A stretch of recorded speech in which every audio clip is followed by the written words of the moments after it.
नमस्कार दोस्तों, क्या आपने कभी ऐसा सपना देखा है जो आपकी हिम्मत से बड़ा हो, जो आपकी सोच से बड़ा हो, जो आपकी ताकत से बड़ा हो?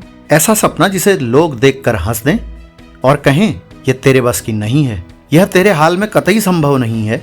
लेकिन अगर मैं कहूं कि एक लड़की थी जिसे डॉक्टरों ने कह दिया था यह जिंदगी में कभी नहीं चल पाएगी, और उसी लड़की ने आगे चलकर ओलंपिक में तीन गोल्ड मेडल जीतकर दुनिया को हिला दिया। जानते हैं कैसे एक लड़की जिसके पैर पोलियो से जकड़े हुए थे वह दुनिया की सबसे तेज महिला कहलाई। जी हाँ, आज की कहानी है विल्मा ग्लोडियन रुडोल्फ की।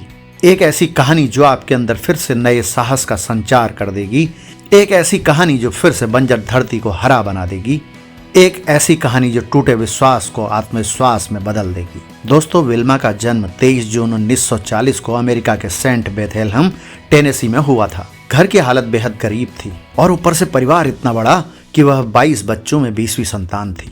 जन्म के समय ही वह बेहद कमजोर थी। कुछ महीनों में ही उसे निमोनिया, स्कारलेट फीवर और आखिरकार सबसे खतरनाक पोलियो ने उसे जकड़ लिया।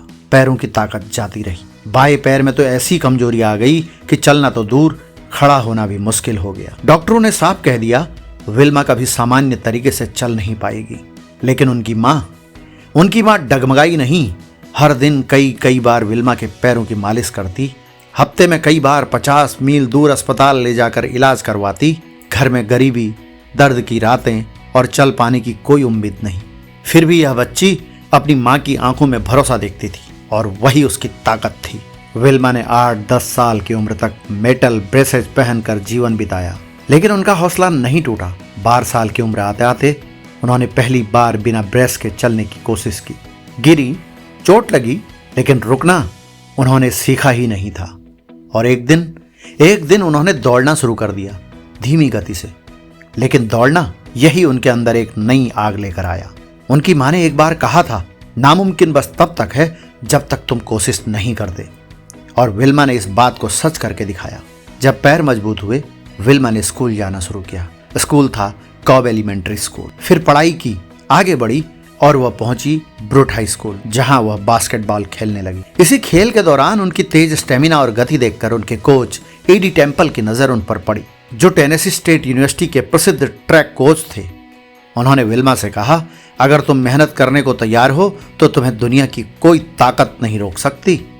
और बस यहीं से एक नई दौड़ शुरू हुई। सिर्फ 16 साल की उम्र में विल्मा ने 1956 के मेलबर्न ओलंपिक के लिए क्वालिफाई कर लिया, जो कभी चल नहीं सकती थी।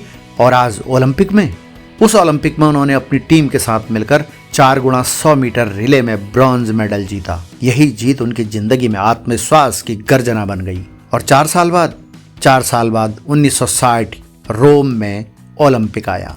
विल्मा अब तैयार थी दुनिया को दिखाने के लिए कि हिम्मत क्या होती है। और फिर वह दौड़ी, ऐसी दौड़ी की इतिहास बन गया।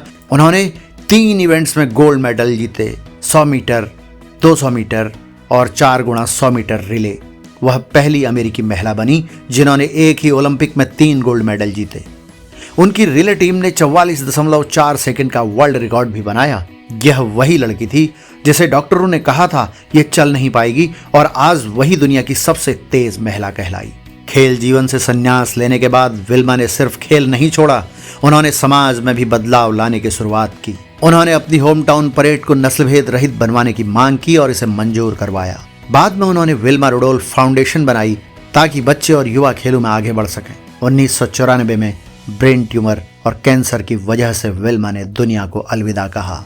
विल्मा दुनिया से चली गईं, लेकिन उनका नाम, उनकी दौड़, उनकी हिम्मत आज भी हर किसी की प्रेरणा है। दोस्तों, विल्मा की कहानी हमें सिखाती है कि हमारी सीमाएं हमारे हालात तय नहीं करते, हमारा हौसला तय करता है।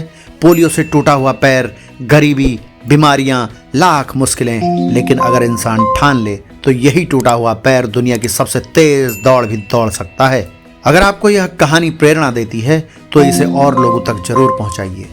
और ऐसे ही हौसले, संघर्ष और सफलता की कहानियां सुनने के लिए अल्फाज जंक्शन को सब्सक्राइब करें। याद रखना, कहानी तभी बदलती है जब इंसान खुद बदलने की ठान ले।